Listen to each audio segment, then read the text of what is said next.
Décision Plus est au service des investisseurs boursiers depuis 1987, au tout début de l'autonomie boursière. Notre logiciel de graphique Market Vision Plus et notre logiciel de code dynamique Trader Plus en ont fait sa renommée. Nous sommes encore ici parce que nous évoluons sans cesse et que nous servons bien nos clients. Découvrez nos produits et services spécialement conçus pour l'investisseur actif et autonome dans la boutique Décision Plus. Le logiciel de graphique Market Vision Plus est en français. C'est le logiciel le plus utilisé par les investisseurs de chez nous. C'est lui que vous voyez dans le feu de l'action. Trouvez, classer et analyser plus facilement avec cet outil sans pareil pour suivre la bourse et prendre les meilleures décisions. Gardez vos titres à l'œil avec Market Vision Plus.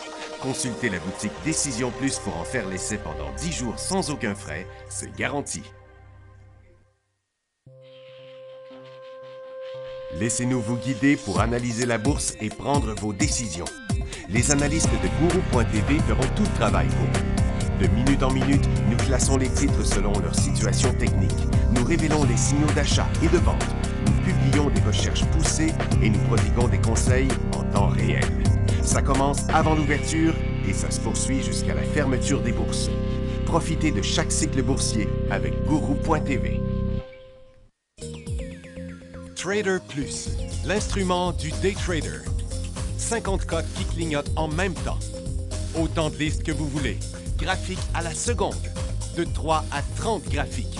Des alarmes à volonté. Des listes de cotes préparées. Des modèles graphiques préparés. Prêts à faire feu. Achetez, vendez avec Trader Plus.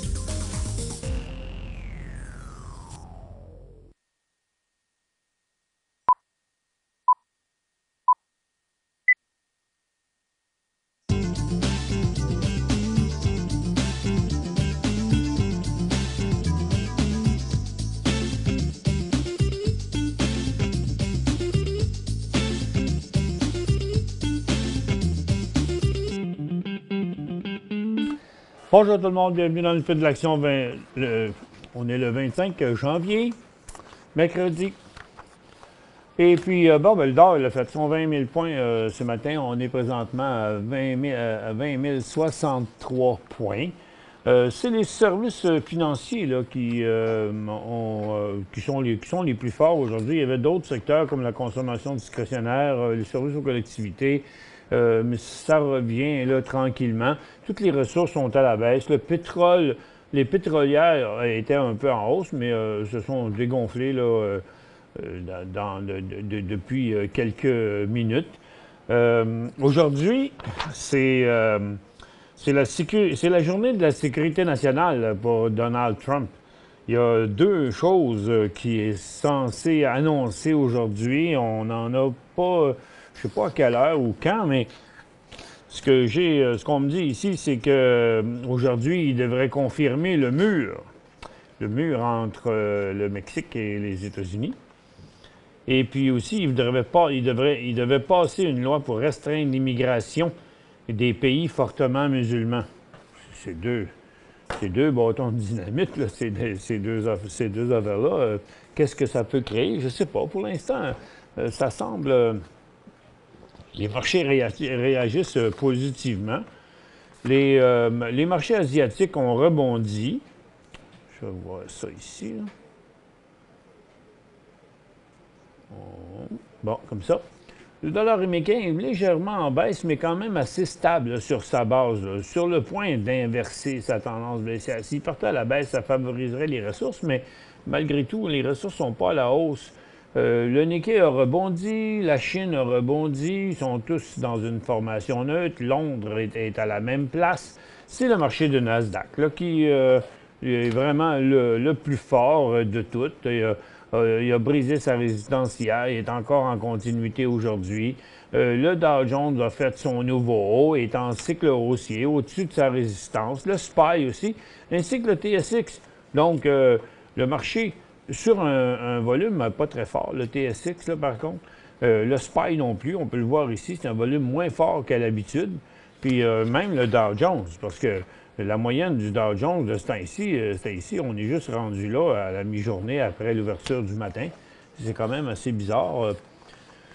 Il semble que c'est ça que le marché veut faire, mais tout le monde ne semble pas d'accord là-dessus, à en voir le volume. Et puis, les banques sont en hausse en Europe parce qu'ils disent que l'économie américaine va mieux performer. C'est ça qui pousserait les banques européennes en hausse. On va faire le tour de tout ça. Premièrement, une petite vague de résultats financiers. Vous voyez le fort mouvement à la hausse de Boeing. C'est sûrement pas ces résultats financiers qui le poussent si loin que ça. 2,33 à 2,47, ça paraît bon, mais c'est sur moins 1 des ventes. Donc, tu fais, pareil, un nouveau haut des dernières années sur une baisse des ventes, même si le profit est un peu plus haut. Ça peut être à cause des coupures de dépenses. Hein. Et puis, dans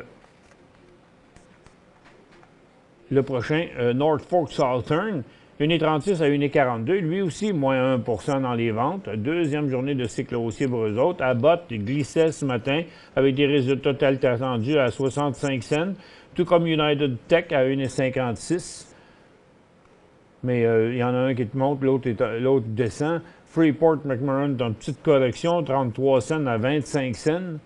Et Alcoa, 24 à 14. Le titre est en hausse, mais pas à cause de réellement ses résultats financiers, mais à cause que les autres minières allaient bien aussi du côté de l'aluminium.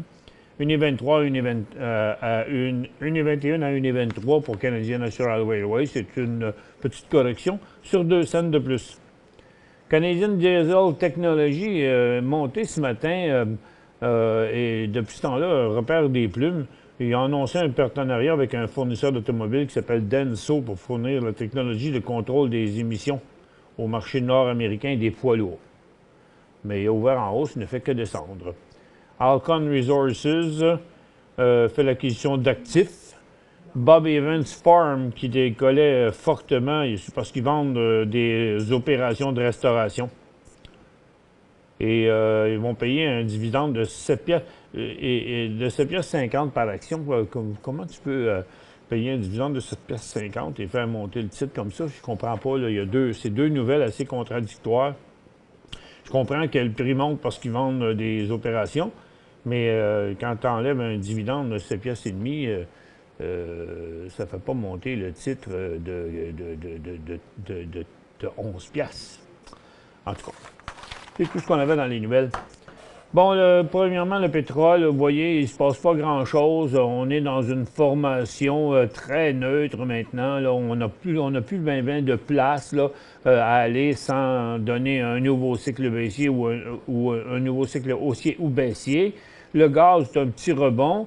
Puis les pétrolières, vous voyez, ça remonte, mais de peine et de misère, c'est pas positif. Il n'y a rien d'intéressant du côté des rebonds. OK, TransCanada continue à monter à cause de l'annonce du Keystone, mais c'est pratiquement le seul vraiment qui a vraiment continué. Cameco a continué un petit peu ce matin, pas celle-là, mais celle-là. Parce que le Global Uranium montait. Mais là, je pense qu'on est arrivé, là, on devrait être arrivé au sommet de ce cycle-là. La plupart des titres, là, ont commencé une correction, puis ont perdu leur momentum haussier. C'est pas le cas pour l'Aramide, qui a fait encore une autre journée, mais c'est loin d'être le temps d'acheter ça avec la hausse autant de hausse en plusieurs jours. Du côté des orifères, c'est l'or qui a décroché ce matin.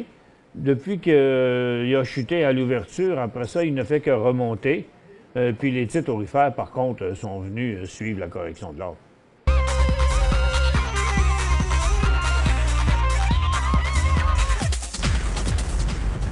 Fait que ça rend les titres orifères quand même un petit peu inquiétants parce que si on regarde la situation comme ça, même si on avait eu une bonne lancée ici, si on repartait à la baisse ici, ça nous donne un autre sommet négatif et qui va nous ramener la tendance comme ça. Là. Fait que c'est encore possible là, que tout ça s'inverse au niveau de l'or. Si les marchés demeurent très forts, probablement que l'or va en prendre pour son rhume aussi. Donc, du côté des orifères, vous voyez, j'avais expliqué il y a une couple de jours que l'or n'avait pas monté, n'avait jamais traversé sa résistance, mais que plusieurs titres aurifères avaient monté. Là, ce qui arrive, c'est que maintenant, ils descendent plus vite, là. Donc, juste aujourd'hui, Kinross a perdu 2 jours. Donc, hier, ceux qui n'ont pas réduit leur position, aujourd'hui, se ramassent avec plus de profit ou même peut-être des pertes sur des positions récentes. Là, maintenant, des tours gold menacent de traverser son support. Sandstorm est tombé sur son support. Puis, donc, pendant que les titres testaient plusieurs testaient leur résistance au cours des derniers jours, maintenant, ils sont en train de tester leur support. Et tous ceux qui montaient ont arrêté de monter. Le Gold Corp a perdu 2 jours de cote. Donc, si vous étiez là-dedans, il est plus que temps de réduire votre position là avant que les profits s'évanouissent. Du côté des mines, il y a encore Ivanhoe Mines qui a continué encore aujourd'hui. La plupart des titres miniers se tiennent assez bien. Même Hut Bay a continué à monter. Sherritt aussi. Et puis, First Quantum et Teck, eux autres, ont été plutôt tranquilles aujourd'hui. Et puis, il y en a un autre, c'est Northern Dynasty, qui a perdu aussi 2 jours de cote à l'ouverture. Il est revenu quand même un peu, là. Ça devrait être son nouveau support à court terme, ça. Que je dirais, il serait comme ici, là, un petit peu plus, là, son support à 3,90. Donc, on en parlait ça aussi au cours des derniers jours. La tendance était comme ça. Elle a changé d'angle, mais une tendance à 70 degrés comme ça, ça se tient jamais très, très longtemps. Donc, c'est du côté des ressources, c'est quand même pas mal refroidi l'affaire. Oh, peut-être un peu, là, j'ai pas les bonnes affaires ici. On va mettre ça de même. Bon. Donc, je vais montrer les ressources. Le pétrole ne fait pas grand-chose. Les pétrolières non plus. L'argent et l'or sont à la baisse. Puis, les mines aussi sont à la baisse maintenant. Et puis, ce qui montait commence à manquer de force un peu, là. Le secteur financier était très, très fort ce matin. Puis là, depuis quelques minutes, environ une demi-heure, là, ça a commencé à redescendre. Et je le trouve quand même pas mal douteux, ce mouvement-là. Et là, pour le moment, il semble que le marché de Nasdaq et de New York là, sont partis sur l'autre bord. Est-ce qu'on va le maintenir? On va-tu finir au-dessus avec ce mouvement-là?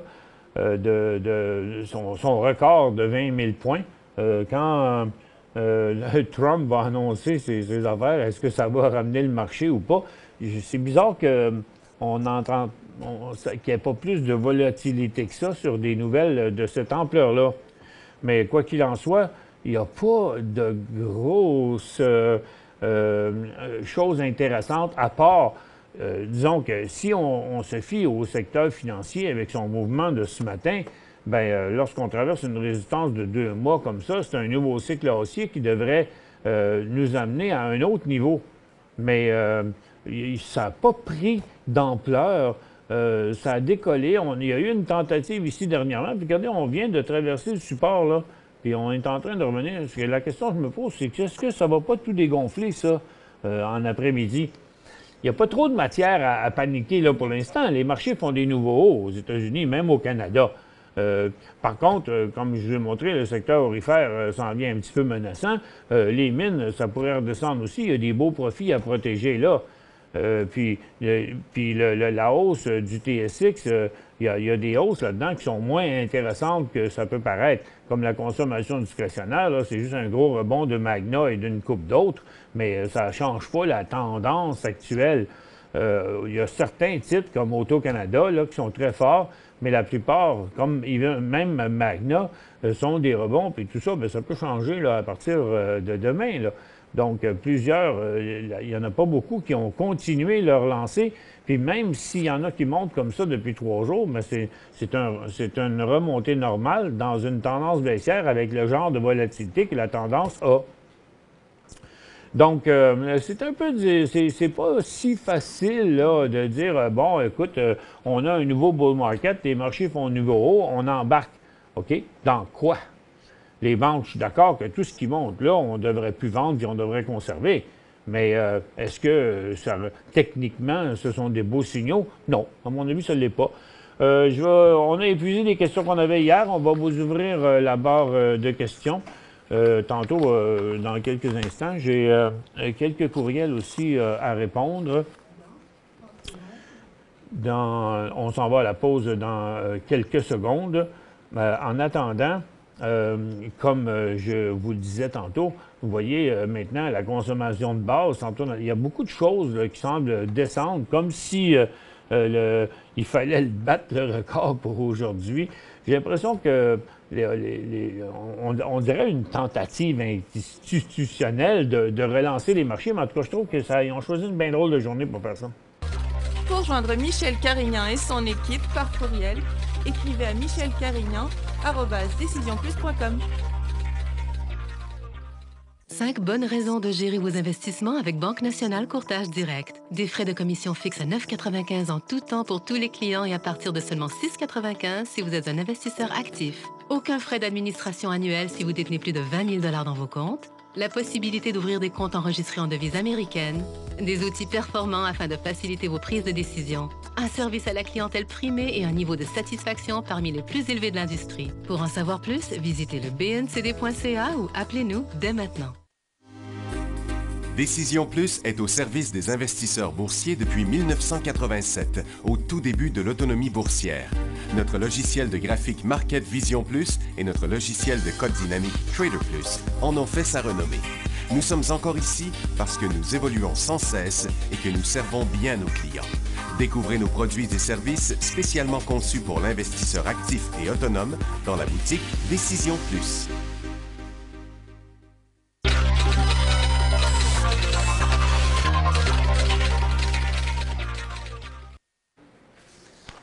Bon retour, mesdames et messieurs. Ici, j'ai une question de Nico qui dit TRP acheté en novembre 2014, 500. Ça fait quand même un méchant bout, là, novembre 2014. Mais ça a pris du temps quand même. Hein. Il vous a fallu que vous soyez très patient. En novembre 2014, 64, c'est bizarre parce que il n'était pas à 64 piastres en novembre 2000. Ah, 56, 58. OK, là, ça a plus d'allure. Donc, c'était ici. Et puis après, ben, ça a été bien long. Là. Il y a eu presque un an à la baisse puis un an à la hausse. Maintenant, c'est reparti. Là, vous dites, est-ce que aujourd'hui il est à 64,24, est-ce que c'est le temps de vendre? Bien, je pense qu'après avoir été aussi patient que vous avez été là, il semble quand même que vous êtes assez à long terme. Bien, regardez dans son graphique hebdomadaire, TransCanada fait des nouveaux hauts. Donc, je pense que vous avez été patient en masse, mais que là, c'est temps encore d'être patient parce que il n'est pas négatif du tout. Il a traversé une résistance d'à peu près 6 mois, Nico. Moi, je le garderais. Trouves-tu que l'indicateur MACD du DOR en mode hebdomadaire est très haut historiquement? Bien, là, avec un mouvement comme ça, où est-ce qu'il est, mon MACD, ça fait que je trouve pas qu'il... Le DOR, oui, est très haut historiquement, mais pour le moment, son MACD est positif. Ses tendances à long terme sont positives, puis son mouvement à court terme est positif. On dira ce qu'on voudra. C'est quand même un nouveau cycle haussier au-dessus d'une résistance sur le DOR. C'est NXX achat à New York. C'est NXX. C'est pas à New York.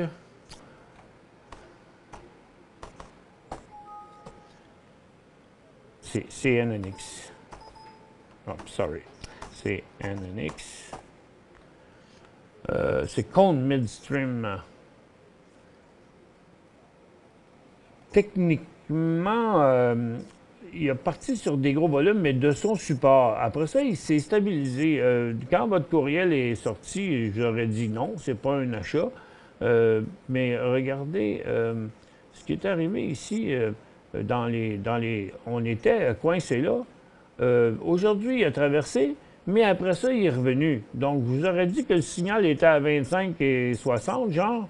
Non, pas 60, ça, c'est 25 et 20. Mais, regarde, je me serais trompé parce que là, il est revenu. Il est encore positif, il n'est pas inversé de bord, mais je suis un peu perplexe dans cette dans ce signal-là. Dans sa dernière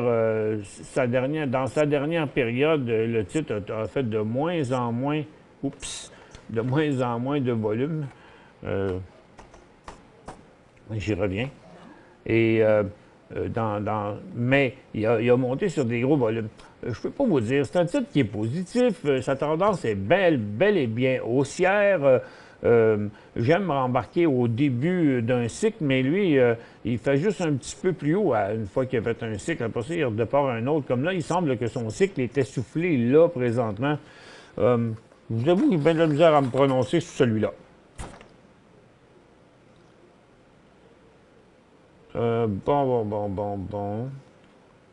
Je crois qu'il est important de regarder les graphiques à long terme, c'est Denis. Oui, c'est sûr, à un certain point, c'est important. Sur un graphique de 10 ans, nous avons clairement des sommets de 2008, 14, 15, 17 sont tous à la même résistance. Oui, c'est vrai. Bien, c'est ça aussi.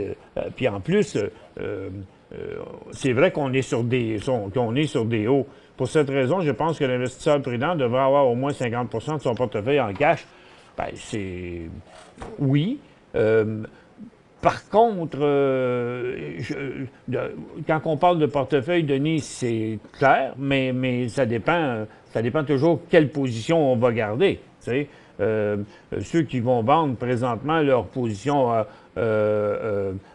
qui vont bien, c'est un peu compliqué. C'est vrai que c'est compliqué dans le moment. Moi-même, je trouve ça compliqué parce que il n'arrête pas de dire que l'économie va bien.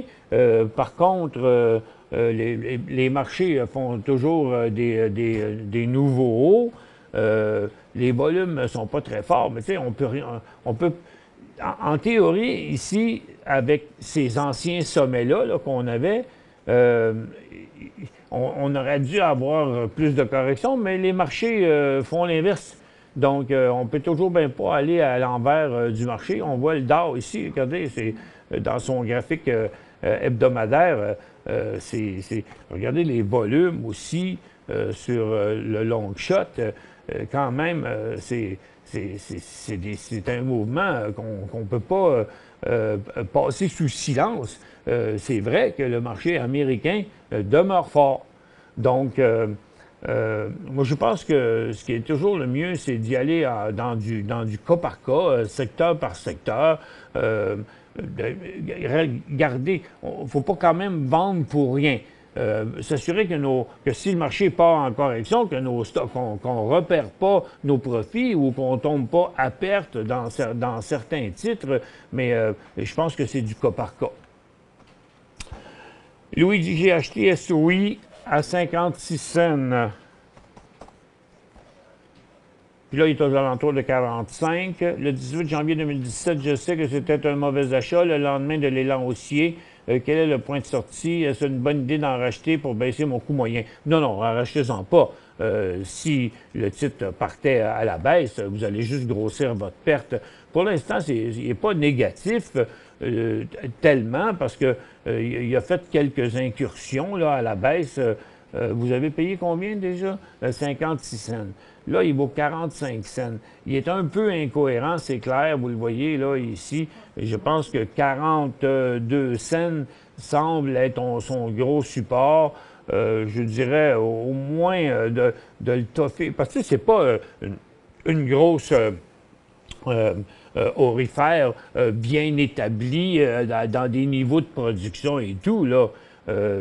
Donc, il est quand même affecté par l'or. C'est un projet auquel tout le monde croit. Il a été long avant de décoller, mais pour le moment, moi, je pense que je le t'offre encore un petit peu, ce stock-là.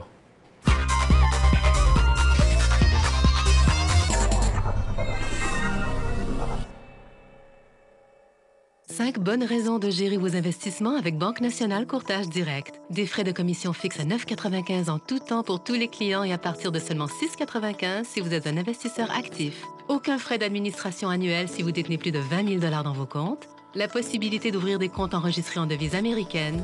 Des outils performants afin de faciliter vos prises de décision. Un service à la clientèle primé et un niveau de satisfaction parmi les plus élevés de l'industrie. Pour en savoir plus, visitez le bncd.ca ou appelez-nous dès maintenant. Laissez-nous vous guider pour analyser la bourse et prendre vos décisions. Les analystes de Guru.tv feront tout le travail pour vous. De minute en minute, nous classons les titres selon leur situation technique.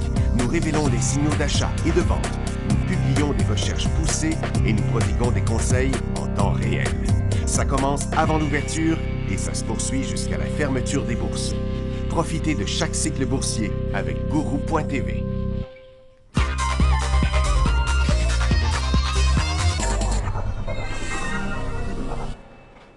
La prochaine question, c'est un symbole bancaire là, qui vient de ATB Musique. Quand vendre ZWH, vous l'avez acheté à 20,20. Ça m'apparaît être un titre bancaire. C'est une espèce de fonds investi dans des titres à haut dividende, je pense, si on se fie par son nom. Pour l'instant, il y a un très, très bon support. C'est le fameux tête à épaule que bien des gens connaissent, mais pour moi, c'est tout simplement à côté sur un gros support. Là. Moi, je suis à vous, je sortirais à 19,75, mais je patienterais. Le marché est quand même fort. Puis le titre s'est corrigé un peu, mais à chaque fois qu'il est arrivé à ce prix-là, il a rebondi. La tendance générale est encore haussière, puis ça a été quelque chose qui a performé depuis longtemps. Je pense pas que le temps là pour le vendre est parfait. TTWO aussi. Un autre Take-Two. Puis quand acheter TTWO, lui, il ressemble pas mal au Dow Jones. Mais pour l'instant, je ne sais pas trop.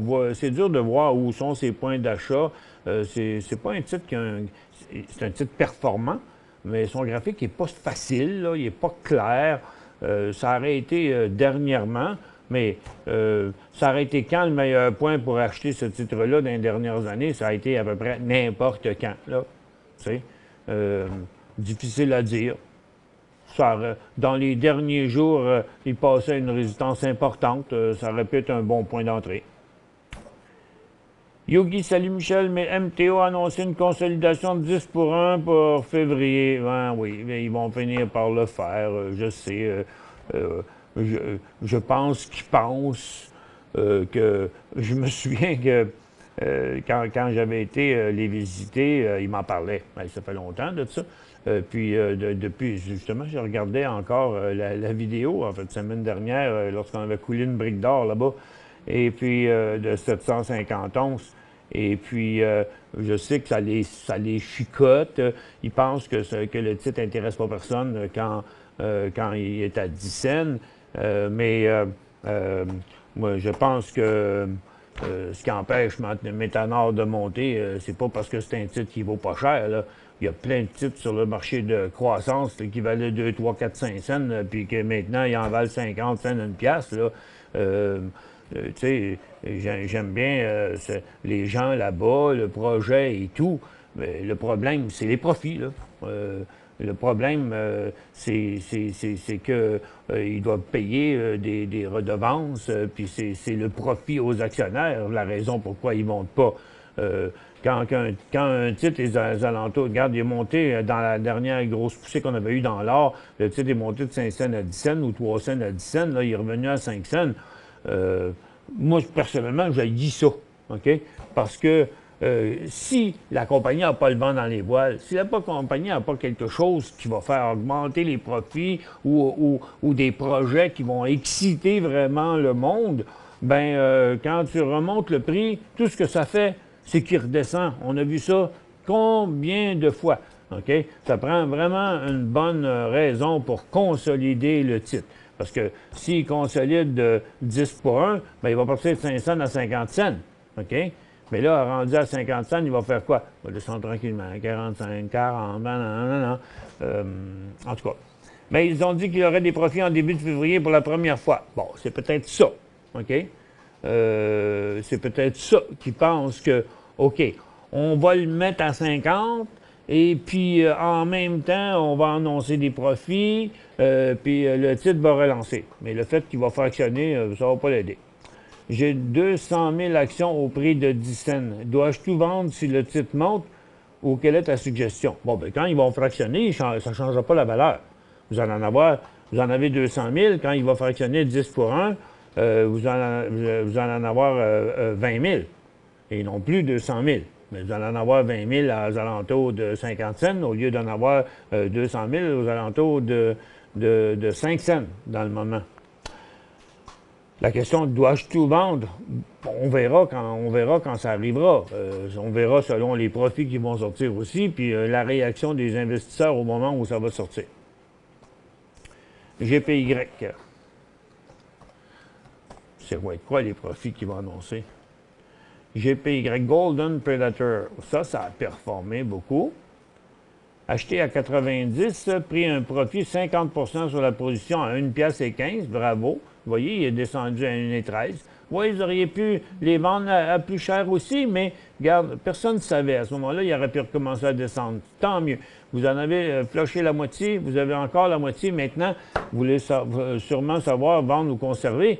Bien, regardez, ça, c'est son dernier cycle haussier, dans lequel je crois que vous êtes embarqué, hein, parce que à 90 cents, c'est probablement que vous l'avez acheté ici, là, dans ce coin-là, là, dans cette journée-là. Maintenant, son cycle haussier a atteint son sommet. On a fait une base ici, là. Je dirais, vendre les dernières, au moins juste lorsqu'il traversera ce support-là. Fait que je mettrais ça comme à 1,05 $ la vente, là. Un dernier rapidement, EPO, en Encanto Potash. On a analysé dernièrement, c'est vrai qu'il est bizarre, hein? Il monte tout par petits coups, il est très, très, très difficile à interpréter. Je pense qu'il y a sa grosse résistance est là. Là où il commencera, je pense, à être intéressant, c'est lorsqu'il traversera vraiment sa grosse zone ici là, de 16 cents de résistance depuis 2 ans. Je pense qu'avant de l'acheter, on devrait le laisser passer dans les 16, 17, 18. Merci à tous d'avoir été avec nous. On se retrouve demain.